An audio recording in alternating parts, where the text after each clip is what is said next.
তুই চিন্তা করিসনি। রাসূলুল্লাহ বলেছে কোন মুসলমান যদি শুক্রবার দিনের ভিতরে সন্ধ্যা সূর্য ডোবার আগ পর্যন্ত কেউ যদি মরে যায়, তার কবরের আযাব কিয়ামত পর্যন্ত হবে না। জোরে বলুন, চিল্লে বলুন। আব্দুর রহমানের বাপে শুনলাম নামাজ পড়তো, মুখেও দাড়ি ছিল। তো একথা বলার কারণ হলো বেচারা শুক্রবার মরেছে মানে যদি যদি পাপ থাকে 100 টন, 1000 টন, 1 কোটি টন, ইমান যদি জাররা পরিমাণ থাকে তাহলে ইমানই হালতে মরেছে। কি হালতে মরেছে? ইমান হালতে মরেছে। জাররা পরিমাণ থাকলেও আছে তো না নাই? আপনার কাছে আছে 500 কোটি টাকা, আমার কাছে আছে 5 টাকা। আপনারও টাকা, আমার এটা কি? এটা কি টাকা? ও টাকা, ও টাকা। আপনার বেশি, আমার কম। আমার কাছে টাকা আছে না নাই?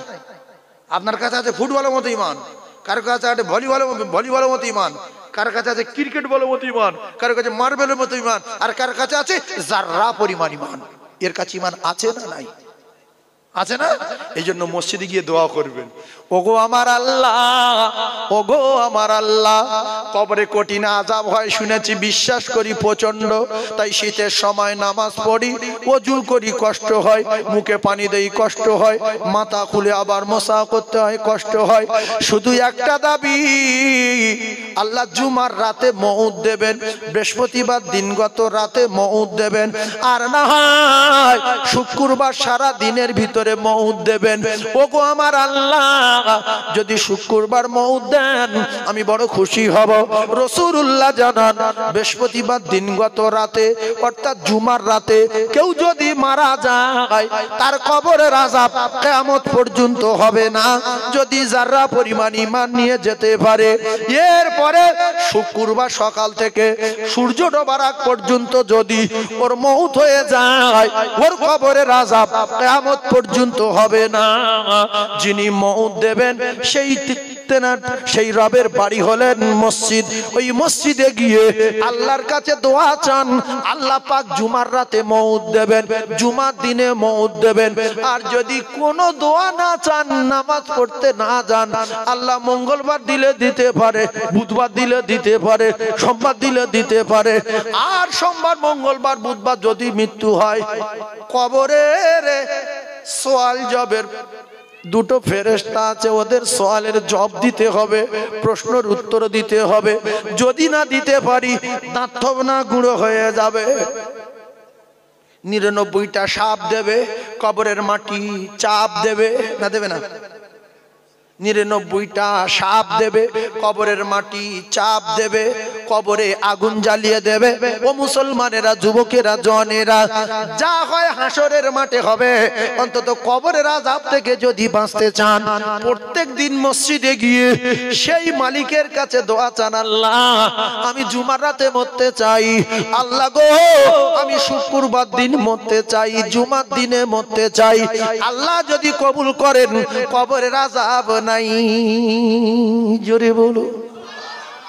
হ্যাঁ, এই কাঁচদিয়া কবরস্থানের জলসায় মৃত্যুর কথা বলছি, কিন্তু এই যে মোবাইল যেগুলো হচ্ছে, পৃথিবী বহু লোক লাইনে এসছে। আমি যখন ওখানে বসেছিলাম, শুধু বলছে হুজুর আপনার ছবি দেওয়া আছে, আপনার নাম লেখা আছে, কিন্তু আপনি উঠবেন কখন, আপনি উঠবেন কখন? আমি বলি যাচ্ছি যাচ্ছি, কথা বলতে যাচ্ছে, আমি নাস্তা করছি, যাচ্ছি।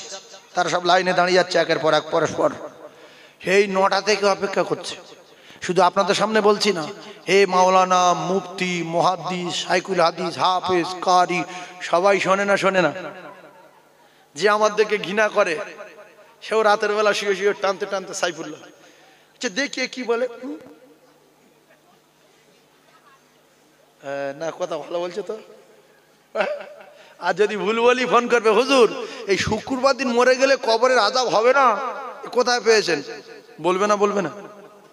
যারা বলে যারা পরিমাণ ঈমান নিয়ে যদি কবরে যান, কিয়ামত পর্যন্ত কবরে আযাব নাজাত দেবেন আমার আল্লাহ। জোরে বলো, আরো জোরে বলেন। তাহলে বৃহস্পতিবার রাত্রে মরার চেষ্টা করবেন, বৃহস্পতিবার রাত্রে। কিন্তু বৃহস্পতিবার দিন আপনার শরীর খারাপ হয়েছে আর হাত পা নড়ে না, কোনো রকমে কথা বলছেন, শুক্রবার দিন আসরে আজান হয়ে গেছে তবু মৃত্যু হয়নি, দেখছেন শনিবার আসছে, যদি শনিবার যাই খায় হয়ে গেলাম, এই মনে করে বিষ খেলে কিন্তু হবে না। যে হয় আমার যা শরীরের কন্ডিশন, আমি শনিবার দিন আর কাটবে না, সুতরাং শুক্রবার সূর্য ডোবার আগে বিষ খেয়ে নি, এতে হবে কি? ভালো করে বুঝবেন, এই কথা শুনে অনেক অজ্ঞ লোক হয়তো খেয়ে নিতে পারে যে সাইফুল্লাহ সাহেব বলেছে তাহলে মরে যাই না। আল্লাহ যদি লাই তাহলে হবে, আর আপনি যদি ওই সব মাস করেন আর কোনো জায়গায় ঠাঁই নেই, এহকাল গেল পরকাল গেল। সেই জন্য দোয়া করব কার কাছে? দোয়া চাইবো কার কাছে? আল্লাহর কাছে। কবর কবর কবর কবর কবর নিয়ে শুরু হলো, দেখি কত দূর কবর নিয়ে যাওয়া যায়। একবার তাকবীর দেন, নারে তাকবীর, আরো চিল্লে বলেন নারে তাকবীর। কে আল্লাহ বলছে কে বলে না, আল্লাহ কি ভিড়ের ভিতর বুঝতে পারছে? এত ভিড় আর প্রচন্ড কুয়াশা দেখতে পাচ্ছি, কিন্তু হালকা কুয়াশা। এমনি আমাদের গাড়ি লাইট চলে না, কত রকমের ফগ লাইট লাগিয়েছি, সে কুয়াশা কাটে না। ড্রাইভার বলছে ফগে কাটছে না, ফগে ফগে আল্লাহর কুয়াশার কাছে কোনো ফগ ফগ চলে না। কি কথা ঠিক নয়? যারা গাড়ি ড্রাইভাররা জিজ্ঞাসা করে, লরিওয়ালারা অত উঁচুই বসে থাকে তাই চোখ জমা হয়ে গিয়ে গাড়ি সাইড করে দেয় যে হবে না, বলছে ফগ চালা, বলছে তো ফগ এক হাত দূরে যায় না, ফগ আসে না নাই। কিন্তু আল্লাহ যত কুয়াশা পড়ুক আর যত রোদ পড়ুক আর যত রাত পড়ুক, যত রাত হয়ে যাক, আল্লাহ রাত দিন 24 ঘন্টা কুয়াশায়, বৃষ্টি, ঝড়ে, তুফানে, সাগরে, পাহাড়ে, নগরে, গ্রামে, জলে, জঙ্গলে, সব জায়গায় একরকম সব সময় দেখতে পাই। জোরে বলুন, আর একটু জোরে বলুন। আমরা আল্লাহর চোখে ফাঁকি দিতে পারবো কি? পারবো না। আমি যে ওয়াজ করছি, কবরে যারা আছে ওরা শুনছে না শোনে না? শুনছে তো, শুধু কবর কবর কবর কবর কবর কবর। একবার মোহাব্বতে জোরে সোরে বলেন লা ইলাহা। এই গছিস, এই বাবু কোনটা বড় বেশ কাটা আছে তো, কোনটা ফুললো? লা ইলাহা লা ইলাহা ইল্লাল্লাহু মুহাম্মাদুর রাসূলুল্লাহ। আল্লাহুম্মা, একসাথে ভাষাও, একসাথে ভাষাও। وعلى آل سيدنا مولانا محمد। ইয়োরে মাটির বালিশ, মাটির ঘর, মাটি হবে তোর বিছানা। আরে সোচো একা যাইবে একা, সঙ্গে কেহ যাইবে না।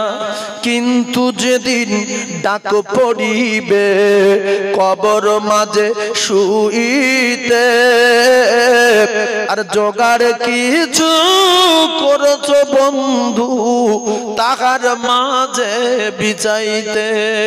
দুনিয়ার জমিনে বেঁচে থাকতে থাকতে কবর কি প্যারিস পুট্টি করা যায়? জোরে বলেন। হ্যাঁ, কবর পুট্টি হয়ে যাবে, কবর প্যারিস হয়ে যাবে দুনিয়ায় থাকতে থাকতে।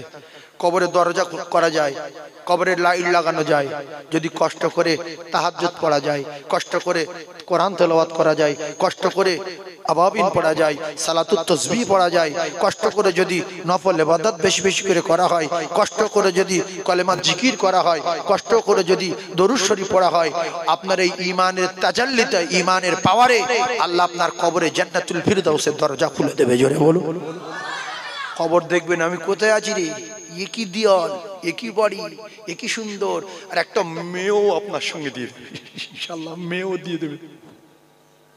কি দেবে? মেয়ে দিয়ে দেবে। কারণ মেয়ে থাকলে পুরুষ খুব খুশি। কবরে যদি মেয়ে পায় ও দেখবে শুধু যে কি মেয়ে। পৃথিবীর যত মেয়ে আছে সমস্ত মেয়ে হচ্ছে কবরে যে মেয়ে আসবে সেই মেয়েটা দেখতে সুন্দর না অসুন্দর? জোরে বলেন। তার নাম কি? হুর। কি নাম? জান্নাতি হুর পাঠিয়ে দেবে, সেবা করবে, গলায় একটা হার থাকবে, তীর হার। আরে বলবো কি হার রে, ওরে যেই ধরতে যাবে শাটকে ছিঁড়ে যাবে। বলবে যে এত সুন্দর হাত ছিঁড়ে গেছে, আমরা দুজনে একটু গোড়াই, গুড়িয়ে নিয়ে গল্প শুরু করি। দুজন গোড়াবে, গোড়াতে গোড়াতে গোড়াতে ইয়াউমায়ুন ফাকু ফিস-সূরি ফাতাতুনা আফওয়াজা। সঙ্গে সঙ্গে ইসরাফিল আলাইহিস সালাতু ওয়াস সালাম বাঁশিতে ফুঁক দেবে, কিয়ামত হয়ে যাবে। সেদিনে বলবে আল্লাহ এটুকুনি হাড় গোড়াতে গোড়াতে কিয়ামত হয়ে গেল, গুড়ানো শেষ হলো না, কত শান্তিতে ছিল একটুখানি ভাববেন শোনা। আর জান্নাতের দরজা কবরে খুলে দেওয়া হবে, জান্নাতি হাওয়া চালিয়ে দেওয়া হবে, আরামের সঙ্গে ঘুমিয়ে পড়বে। বাঁশির আওয়াজ যখন কানে লাগবে, কাঁচা ঘুমে ঢেলে উঠে বলবে চোখ ডলতে ডলতে, বাবারে কিসের আওয়াজ আসলো বলতে কি, উফ, কাঁচা ঘুম ঘুম জাগালো। এইটা আপনি বুঝবেন যখন আপনি বাড়িতে রাত 3টের সময় এসে শুয়েছেন, আর 15 মিনিট ইদিক উদিক করে আর 3:45 3:15 ঘুমিয়ে পড়েছেন, আর 3:30 আপনার গিন্নি বলছে কই কই গো, ওঠো না। সঙ্গে সঙ্গে উঠে পাগলা হয়ে যাবে, কি হয়েছে রে, উফ, জানটা থরথর থরথর করছে, শরীরে কাঁপ এসে গেল, মাথা ঘুরছে, বলছে তুই কাঁচা ঘুমে ডাকলি কেন? একেবারে তোমরা ঘুমে ঘুরে রাগ হয় না, হয় না? কাঁচা ঘুমে ডাকলি কেন? কেতাবের ভিতরে লেখা আছে মানুষ কাঁচা ঘুমে উঠবে, উঠে চোখ ডলবে সবে ঘুমিয়ে পড়েছিলাম। আর যারা কোটি কোটি বছর আগুনে জ্বলছে আর সাপ 99টা ছবল দিচ্ছে, কবরের মাটি, রসুল বলেছে ডান দিকের পাঁজরের হাড় বাম দিকে চলে যাবে, বাম দিকের পাঁজরের হাড় ডান দিকে চলে যাবে। ওরা কি আয়েশ আরামে আছে না প্রচুর কষ্টে আছে? জোরে বলেন। আমরা শান্তি চাই না কবরে আগুন জ্বলুক চাই? কোনটা চাই? শান্তি যদি চান, শান্তি পৃথিবীর কোন জায়গায়? কোথায়? মসজিদে। কোন জায়গায়? মসজিদে শান্তি আছে না নাই? দেখবেন লোক জুমার দিনে তেড়ে উড়ে নামাজ পড়তে গিয়ে 1 মিনিটের ভিতরে ঘুমিয়ে পড়ে, পড়ে না পড়ে না, ঘুমিয়ে পড়ে এরকম। আর পাশের লোক বলছে আমি ঘুমোচ্ছি, চুপ কর, আসে না নাই? এ বলছে আমি ঘুমোচ্ছি, চুপ কর বস। আর ওই সময় ফের একজন বলছে ওরে ওরে গেল, কেন করছি, আমি ঘুমিয়ে যা করছি কিছু বলি। তখন বলছে যে 2 রাকাত নামাজ পড়বো, বাড়ি গিয়ে সঙ্গে সঙ্গে ঘুমিয়ে পড়বো। ওর আর ঘুম লাগবে বাড়ি গিয়ে? আর ঘুম লাগবে? মসজিদ কি আল্লাহর রহমত, আল্লাহু আকবার। খুতবা দিলেও অনেক মানুষ ঘুমিয়ে পড়ে, পড়ে না পড়ে না? কিন্তু সিনেমায় গিয়ে মাঠটা দেখ, মাঠটা দেখ, কেরাটাটা দেখ, শুধু এই করছে। শয়তান ওখানে গিয়ে চোখের নিচের পাতায় বসে উপরের পাতায় মাথা ঠেকিয়ে দেয় যে চোখ ফেললে তাহলে গুনাহ লেখা বন্ধ হয়ে যাবে, তুই যতক্ষণ তাকিয়ে থাকবি ততক্ষণ গুনাহ লেখা হবে। কথা বুঝতে পারছেন না? আর একটা কথা এই সুযোগে বলে দেই, মসজিদে অনেক সময় বাচ্চারা চেল্লায়, চেল্লায় না চেল্লায় না? বারান্দায় গিয়ে চেল্লাচ্ছে, নামাজ পড়ছি, সামনে থেকে যাচ্ছে, ওখানে গিয়ে বলছে এখানে জামাত কিন্তু শুরু হয়ে গেছে, কেরাত পড়ছে। আবার ইমাম সাহেব যখন কেরাত পড়েছে আল্লাহু আকবার, দুটোটা ছেলে আছে আল্লাহু আকবার, সামনের লোক হেসে ফেলতে, মোকাব্বেশ ওই চেল্লাচ্ছে। আবার দুবার আল্লাহ করে বলে একবার রুকু গিয়ে উঠে ফেলে চলে গেছে।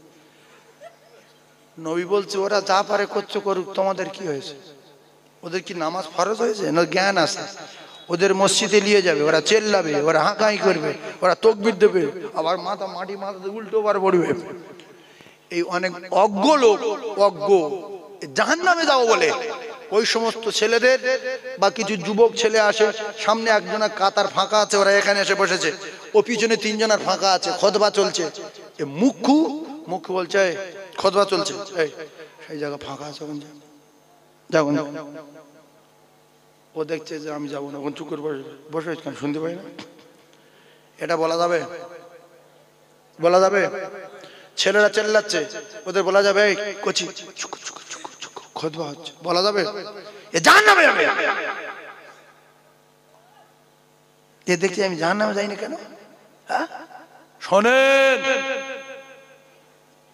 ভালো করে বোঝেন, ওই বাচ্চারা চেল্লাচ্ছে, সামনের কাতার ফাঁকা আছে, যদি কেউ চুপ করতে বলে, চুপ বলাটাই হারাম। লিখে রাখেন, চুপ বলা কি? জোরে বলেন, চুপ বলা কি? আর অনেক মসজিদের কমিটি আছে, আল্লাহ সঠিক জ্ঞান দিক, সকলে বলুন আমিন, জোরে বলুন আমিন। খুতবার সময় টাকা তোলে, খুতবার সময় কোটো নিয়ে বা হাতে হাতে বা বিল নিয়ে চাঁদা তোলে। শোনেন, আপনি দিয়েছেন 50 টাকা, লোড দেবেন 10 টাকা, আপনি তো বলবেন যে ভাই 40 টাকা ফিরে দে, 10 টাকা লাগে। আস্তে কথা বলা যাবে খুতবার সময়? জোরে বলেন যাবে? আবার কি বলছে, ভাই দাও দাও দাও দাও দাও। যদি কোনদিন কোন মসজিদে দেখেন সসম্মানে মসজিদের বাইরে এসে ওর ধরে নিষেধ করবেন যে খুতবার সময় চাঁদা তোলা, খুতবার সময় বাচ্চাদের চুপ করতে বলা, খুতবার সময় কারো সামনে কাতারে যেতে বলা চলবে না। মনে রাখবেন, খুতবা শোনা কি মুবাহ না মুস্তাহাব? জায়গাটা বলবেন তো। খুতবা শোনা কি মুবাহ না মুস্তাহাব? আমি বেশ ফেঁকড়া কলে পড়ে গেলাম তো। আমি এতগুলো লোক একজন বলতে পারবেন না? ওই ফরজ করতেছে এক গায়ে, ওই পিছন দিক দিয়ে বলছে ওয়াজিব। আল্লাহু আকবার, আল্লাহু আকবার। আল্লাহ কবুল করেন। খুতবা শোনা ওয়াজিব। কলিজা টুকরা ভাইরা আমার, বোঝার চেষ্টা করুন। মুসলমানের ছেলেরা, যুবকেরা, জওয়ানেরা, মসজিদে গিয়ে কেউ কারো চুপ করতে বলবেন না, চাঁদা তুললে চাঁদা দেবেন না, পরে নিষেধ করবেন। খুতবার সময় চাঁদা না, যা হবে খুতবার পরে হবে, কারণ এখন খুতবা দিচ্ছে, কোনো কথা বলা যাবে না, জবান বন্ধ করে রাখতে হবে। ও ভাইরা, বাবাদেরা, ও যুবকেরা, জওয়ানেরা, আমরা ডেঞ্জারাস ভুল করি। মসজিদে গিয়ে মসজিদের আমল, মসজিদের নামাজ, মসজিদের তেলাওয়াত, মসজিদের দরুদ, মসজিদের সালাত যদি কবুল হয়ে যায়, আমার আল্লাহ পাকের ওয়াদা, আমি আল্লাহ পাক তার জন্য আমার দয়ার জান্নাত দিয়ে দেব। জোরে বলুন, আরো জোরে বলুন সুবহানাল্লাহ। আমার আল্লাহ পাক জানিয়ে দিলেন, আমার আল্লাহ পাক কোরআনে কারীমের ভিতরে পরিষ্কার বললেন, আমি আল্লাহ তোমাদেরকে তৈরি করেছি আমার দাসত্ব গোলামি করার জন্য। ফাদখুলি ফি ইবাদি, বিনিময়ে ওয়াদখুলি জান্নাতি। নামাজ হলো ইবাদতের মূল মাথা। নামাজ যদি কবুল হয়ে যায়, নামাজের বদলে আল্লাহ ভাতের ব্যবস্থা করে দেবে, নামাজের বদলে আল্লাহ কবরে আযাব থেকে নাজাত দেবে, নামাজের বদলে আল্লাহ মিজানের পাল্লা ভারী করে দেবে, নামাজের বদলে আল্লাহ পুলসিরাত পার করে দেবে, নামাজের বদলে আল্লাহ আল্লাহ পাকের দয়ার জান্নাত দিয়ে দেবে। জোরে বলুন। আল্লাহ রাসূল বললেন, যতবার সুবহানাল্লাহ বলবে, আসমান আর জমিনের মাঝখানে ফাঁকা জায়গাটা আমার আল্লাহ পাক তার নামায় আমালে নেকি দিয়ে ভরিয়ে দেবে। আর এই নেকি ছাড়া কবরে গেলে আর কবরে আগুন জ্বলবে। এই জন্য মসজিদে গিয়ে বুড়ুমি করবেন, চুপ করে থাকবেন। ওয়ান্নাল মাসাজিদা লিল্লাহি ফালা তাদউ মা'আল্লাহি আহাদা। আল্লাহ পাকের কোরআন, ওখানে বদমাশি করার জায়গা না, দুনিয়াবি কথা বলার জায়গা না, ওখানে ইবাদত করার জায়গা। মসজিদ কিসের জায়গা? ইবাদত করার জায়গা। পিছনে ছেলে তাকবীর দিয়েছে, আল্লাহু আকবার। ইস, মানুষের বাচ্চা হাসছে। আল্লাহর সামনে দাঁড়িয়ে কারো হাসি লাগে? এই থানার বড়বাবুর সামনে কেউ যদি দাঁড়ায় আর পিছন দিক দিয়ে একটা কেউ যদি উল্টো কথা বলে, এ হাসতে পারবে? জোরে বলেন, হাসতে পারবে? বড়বাবুর সামনে দাঁড়িয়ে রয়েছে, পেশাব লেগেছিল, পেশাব মিলিয়ে গেছে, পায়খানা লেগেছিল, পায়খানা কোনো খবর নেই, কেন বড়বাবুর সামনে দাঁড়িয়ে আছে। থানার বড়বাবুর ক্ষমতা বেশি না আল্লাহর পাওয়ার বেশি? তাহলে আল্লাহ, বান্দা যখন নামাজে দাঁড়ায়, আল্লাহ তখন কত দূরে থাকে? কত পর্দায় থাকে, আল্লাহর আর বান্দার মাঝখানে কোনো পর্দা থাকে না।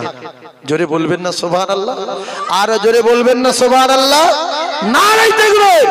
এজন্য কবরের ওই 99টা সাপ ভালো করে বোঝার চেষ্টা করুন। একের পর এক চপল মারিবে। জোহরের নামাজ পড়েছিলিস বলে না, তাহলে চপল খেতে হবে আসর পর্যন্ত। আসরের নামাজ পড়েছিলিস বলে না, চপল খেতে হবে মাগরিব পর্যন্ত। মাগরিবের নামাজ পড়েছিলিস বলে না, চপল খেতে হবে এশা পর্যন্ত। এশার নামাজ পড়েছিলিস বলে না, চপল খেতে হবে ফজর পর্যন্ত। ও কলিজার টুকরারা, যদি না বিশ্বাস হয় মৃত্যু একদিন হবে, বিশ্বাস করুন সেদিনে বুঝে আসবে। এত হাতে ধরে এত পায়ে ধরে বলেছিল, যদি আমরা একটু বিশ্বাস করে আল্লাহর হুকুম আদায় করতাম, আজকের এই সাপের চপল থেকে বেঁচে যেতাম। রাসূলুল্লাহ আঙ্গুলের ভিতরে আঙ্গুল ঢুকিয়ে দেখিয়ে দিল, ডান দিকের পাঁজরের হাড় বাম দিকের পাঁজরের হাড়ের ভিতরে ঢুকে যাবে, ডান দিকের পাঁজরের হাড় বাম দিকের হাড়ের ভিতরে ঢুকে যাবে। এইরকম চাপ দিয়ে পিষে দেবে। তাই তো মা খাদিজাতুল কুবরা রাদিয়াল্লাহু তাআলা আনহা বলেছিলেন, ইয়া রাসূলুল্লাহ, কবরের আযাবের কথা মনে উঠে আমি খাদিজা আমার বড় ভয় হয়। ইয়া রাসূলুল্লাহ, কথা দেন। ইয়া রাসূলুল্লাহ, বলেন না বলেন না, আপনি যে জামাটা গায়ে দিয়ে তায়েফের ময়দানে গিয়েছিলেন, ইয়া রাসূলুল্লাহ, ওই জামাটা রক্ত মাখা জামা ছিল, সমস্ত জায়গায় পাথরের আঘাতে ঝাঁঝরা ছিল। ওই জামাটা আমি খাদিজা সেলাই করে সুন্দর করে যত্ন করে রেখেছি। কবরের আযাব দেখে আমার বড় ভয় হয়। আমি খাদিজা জানিয়ে দিলাম, ইয়া রাসূলুল্লাহ, ওই জামাটা আপনি কি আমার কাপড়ের সাথে দেবেন না? আল্লাহ রাসূল বলেন, খাদিজা তুমি কেঁদো না, কেঁদো না। ভাই খাদিজা জান্নাতি ঘোষণা দুনিয়ায়। রাসূলুল্লাহ বলেছেন, খাদিজা আল্লাহ পাক তোমার জন্য জান্নাতে বাড়ি তৈরি করে রেখেছে, তুমি কেঁদো না। ভালো করে কথা বোঝার চেষ্টা করো। পৃথিবীর জমিনে এক নম্বর নারী খাদিজা, যে খাদিজার আমলে, যে খাদিজার ইবাদতে স্বয়ং আল্লাহ খুশি হয়ে মা খাদিজাকে সালাম দিয়েছিলেন। জোরে বলুন, আল্লাহ সালাম দিয়েছিল না দেয়নি? আরে হ্যাঁ না বলে। জিবরিল বলল, ইয়া রাসূলুল্লাহ, খাদিজা আসছে, পাগুলো ছেড়ে গেছে, পায়ের তলা ছেড়ে গেছে, আর রক্ত দরদর করে বার হচ্ছে। আর আমি জিবরিল, আল্লাহ পাক খুশি হয়ে আমাকে ডাকলেন, ডেকে খাদিজাকে সালাম দিলেন। আমি খাদিজা সালাম নিয়ে এসেছি, তবে খাদিজা কাছাকাছি হয়ে গেছে, আমি চলে যাচ্ছি। একটা কথা শুনে রাখেন, ইয়া রাসূলুল্লাহ, খাদিজার জীবন ধন্য হয়ে গেছে, আল্লাহ সালাম দিয়েছে। যে খাদিজাকে আমার আল্লাহ সালাম দিল, আমি জিবরিলও যাওয়ার সময় ওই খাদিজাকে সালাম দিয়ে গেলাম। জোরে বলুন, আর একটু জোরে বলুন। তারা এরকম এত বড় মাপের আল্লাহর মনোনীত বান্দি। আল্লাহু আকবার। আল্লাহ পাকের মাহবুব বান্দা সিদ্দিক আকবর রাদিয়াল্লাহু তাআলা আল্লাহ পাকের পছন্দনীয় বান্দা। পৃথিবীর এক নাম্বার হলো কি করে? নামাজ পড়ে পড়ে। মা খাদিজা পৃথিবীর এক নাম্বার হলো কি করে? নামাজ পড়ে আল্লাহ রাসূলের ভালোবেসে। তামাম নারীদের সরদার, আসমান আর জমিনের ভিতরে খাদিজার জোড়া খুঁজে পাওয়া যাবে না। জোরে বলুন সুবহানাল্লাহ। আমাদের মা বোনেরা এরা সিনেমা দেখে দেখে বড় হয়ে গেছে। বলছে, তোর কটা বই মুখস্থ? আমার কটা বই মুখস্থ? বলছে, আমার কত বই মুখস্থ? আমার জীবনে কত বই দেখেছি আমি বলতে পারবো না। একেবারে সিরিয়াল কত দেখেছি আমি বলতে পারবো না। হায় রে আফসোস, যদি ওই সময়টা যদি আল্লাহর কোরআনের পিছনে, দরুদের পিছনে, আল্লাহর পবিত্র নিয়ামত কালামের পিছনে, কলেমার পিছনে যদি ব্যয় করতো, ওই দরুদ আর এই কলেমা কবরে নূর হয়ে প্রহরী আর পাহারাদার হয়ে থাকতো। জোরে বলুন সুবহানাল্লাহ। বুঝেও বুঝি না, জেনেও জানি না, শুনেও শুনি না। আল্লাহ বলছে এরা মানুষ না, এরা উলাইকা কাল্লানাম, এরা গরু না, তার চেয়ে আরো খারাপ। যারা জানে নামাজ পড়া ভালো, যারা জানে কবরে আযাব হবে আল্লাহর হুকুম আদায় করা ভালো, যারা জানে জাহান্নাম আছে আল্লাহকে খুশি করতে হবে, অথচ আজান হচ্ছে শুনছে, বাহাল তবিয়াতে ঘুরছে, বিচার একদিন আল্লাহ করবে। আমি কিচ্ছু করতে পারবো না, আমি কিচ্ছু করতে পারবো না, আমি কিচ্ছু করতে পারবো না। কোন পীর, কোন আল্লাহর ওলি, কোন মাওলানা, কোন মুফতি একটা মানুষের হেদায়েত দিয়ে যেতে পারবে না। হযরতে মা খাদিজাতুল কুবরা রাদিয়াল্লাহু তাআলা না বললেন, ইয়া রাসূলুল্লাহ গো, সবাই যখন মাটি দিয়ে চলে যাবে, আমি খাদিজা আমার কবরের উপায় কি হবে আমি জানি না, তবে সাহাবায়ে কেরাম যখন চলে যাবে, ইয়া রাসূলুল্লাহ আমার সঙ্গে কথা দেন, ইয়া রাসূলুল্লাহ ইয়া হাবিবাল্লাহ আপনি কি আমার কবরের কাছে দাঁড়িয়ে থাকবেন না? বলেন, আমি শুনবো, বলেন। রাসূলুল্লাহ বললেন, খাদিজা আমি কবরের কাছে দাঁড়িয়ে থাকবো, যাব না। আমি খাদিজার কথা দিলাম, খাদিজা যদি কবরে কোনো অসুবিধা হয়, কবরে কোনো মুসিবত হয়, আমি রাসূলুল্লাহ আল্লাহর দরবারে দোয়া করব। জোরে বলুন। বেঈমান আর আজকের ভাই পাগলা বলছি ইমানদার। নেকি আছে 1 গ্রাম, পাপ আছে 500 টন। এ ইমানদার না বেঈমান? ইমানদার। তাহলে এইরকম লোক যদি মরে যায়, ইমানদার মারে না বেঈমান মারে? কে মারে? ইমানদার মারে। যাররা পরিমাণ ইমান যদি সংগ্রহ করে নিয়ে যায়, আল্লাহ পাকের ওয়াদা, আল্লাহ জান্নাত দেবেন। জোরে বলুন, জোরে বলুন। আমরা কারো বেঈমান বলবো না, জাহান্নামী বলবো না, কাফের বলবো না। তিনি জানেন কে বেঈমান আর কে কাফের আর কে জাহান্নামী। কথা ঠিক না ভুল গো? হয়তো আমি দীর্ঘদিন নামাজ পড়েছি, আমার আমল ইবাদত আল্লাহর দরবারে কবুল হয়নি। আর যে নামাজ পড়েনি, মাঝে মাঝে পড়েছে, 4 বার জিন্দেগি 4 বার পড়েছে, ওই 4 বার কবুল হয়েছে, তাহলে এর চেয়ে ওর এই 4 বারের দাম বেশি। যদি বলে জিন্দেগি ভর কবুল হয়নি কেন? আপনার নামাজ হয়নি, রুকু হয়নি, সেজদা হয়নি, সূরা হয়নি, খাওয়া দাওয়া ঠিক হয়নি, উল্টো পাল্টা খেয়েছেন। অনেক মানুষ কিন্তু নামাজ পড়ে না, কিন্তু সুদ দেখে বিশাল ভয় করে। আছে না নাই? যে আমি সুদের ধারে পড়ে যাবো না, আমার ছেলের বিয়েতে টাকা নেবো না। আরে 5 ওয়াক্ত নামাজ পড়ে, তাহাজ্জুদ পড়ে, ছেলের বিয়েতে ওই একটা বক্স খাট, একটা 4 চাকা, আর তোমার জমি ক বিঘা আছে?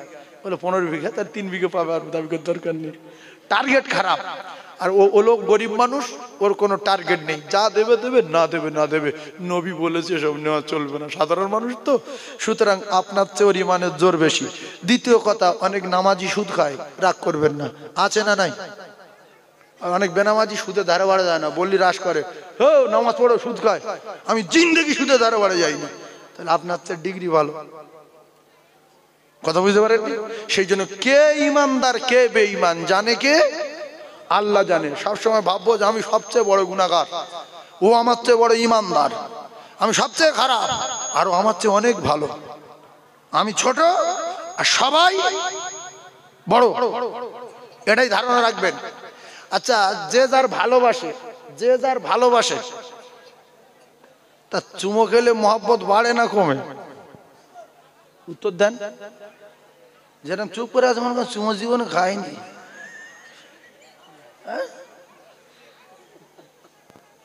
চুমো খেয়ে খেয়ে দাঁত হোক না ভেঙে গেল। আরে চুমো খেলে তো আল্লাহ খুশি, রসুল খুশিতে চুমো খাবো, তো কি হচ্ছে? জায়গায় চুমো খাওয়ার দরকার আছে না নাই?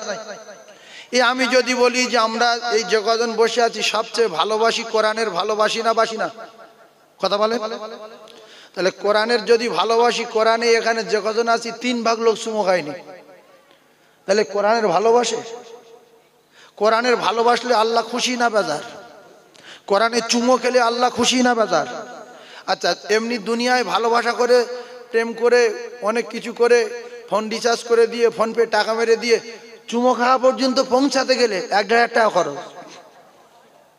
ওই বন্ধ জায়গা তৈরি করতে গেলে কমসে কম 1,000 টাকা খরচ হবে। কিন্তু আল্লাহর কোরআনে চুমো দিতে গেলে একটা টাকা খরচ হবে না, আল্লাহর আরশ খুশি হয়ে যাবে। জোরে বলুন, আর একটু জোরে বলুন। বাশার হাফি বিখ্যাত মদখোর, সে একটা আরবি লেখা কাগজ রাস্তায় গুড়িয়ে পেয়ে পকেটে রেখে বাড়ি গিয়ে ওযু করে গোসল করে চুমো দিয়েছে বলে আল্লাহর আরশ খুশি হয়ে গেল, তার মদখোরের খাতার থেকে নাম কেটে দিল। জোরে বলুন, আল্লাহর ওলির খাতায় নাম লেখা হয়ে গেল। আর আমরা যারা বসে আছি জ্ঞানী, কোরআনের ভালোবাসি বলি, কিন্তু কোরআনকে বুকে ওযু করে কোরআনকে বুকে জড়িয়ে ধরে যদি এখানায় একটা ওখানায় একটা এপারে একটা ওপারে একটা, খুশি হবে কে? কোরআন, আল্লাহ পাকের কোরআন। আল্লাহ পাক যদি চান, আল্লাহর কসম, না জানে, কোরআন পড়তে নাও পারে, কোরআন কোনোদিন দেখেনি, কোরআন কোনোদিন পড়েনি, আল্লাহ পাকের কোরআনে চুমো দেওয়ার ওসিলায়, কোরআন বুকে জড়ান ওসিলায় আল্লাহ পাক যদি চান ওর ইলম, ওর কোরআন ওর কলিজার ভিতরে ঢুকিয়ে দিতে পারেন। জোরে বলুন, যেটা পৃথিবীর কোনো আলেম, পৃথিবীর কোনো পয়গম্বর ইলম কারোর ভিতরে ঢুকিয়ে দিতে পারে না। আমি যদি কোরআন বুকে করে নিয়ে বলি হে আল্লাহর কালাম, আমি পড়তে পারি না, আমি সমাজে লাঞ্ছিত বঞ্চিত, আল্লাহ আপনার কালাম যেন আমি শিখে মরতে পারি, আমার সিনায় রেখে মরতে পারি, আল্লাহ এই কালাম যেন আমার সঙ্গে যায়। আল্লাহর কথা শুনে খুশি না বেজার? তাহলে আজকের শপথ করবো এই কবরস্থানে বসে, আল্লাহ যদি বাঁচিয়ে রাখে কাল সারাদিনের ভিতরে কোরআন শরীফে চুমো খাবো ইনশাআল্লাহ। আর যদি মরে যাই তাহলে আল্লাহ এর ফয়সালা দেবে, যে বান্দা আমার কোরআনে চুমো খাওয়া বলে টার্গেট নিয়েছিল মরে গেছে, এর জিন্দগির গুনাহ মাফ করে দিলাম। আল্লাহ চায় মাফ করে দিতে পারে না? পারে না? গতবারে এই জলসায় যে লোক ছিল, জলসা শুনেছে, আমার ক্যাসেট শোনে, খুব ভালোবাসে, বেচারা মারা গেছে, এবছরে আর নেই। আছে না নাই? যদি বলেন কে? এই ছেলেটার নাম আব্দুর রহমান, তার আব্বা। এই মারা গেছে না যায়নি? আরে হ্যাঁ না বলে না তো। আব্দুর রহমানের আব্বা মারা গেছে না যায়নি? মারা গেছে। জোয়ান লোক। আব্দুর রহমানের আব্বার বাপ বেঁচে আছে, মা বেঁচে আছে। আব্দুর রহমানের আব্বা মারা গেছে, তার বাপ বেঁচে আছে, তার মা বেঁচে আছে, কিন্তু ছেলে মারা গেল। সুতরাং শরীর সুস্থ ভাববেন না। তবে ছেলেটা বলছিল, হুজুর ভ্যান চালাতো, মসজিদের সামনে পড়ে মারা গেছে শুক্রবার বিকাল বেলা, শুক্রবার বিকালে। তা আমি ওর বললাম, তোর আব্বার কবরে আযাব আল্লাহ নাজাত করে দিয়েছে, কিয়ামত পর্যন্ত তোর বাপের কবরে আযাব হবে না, যা।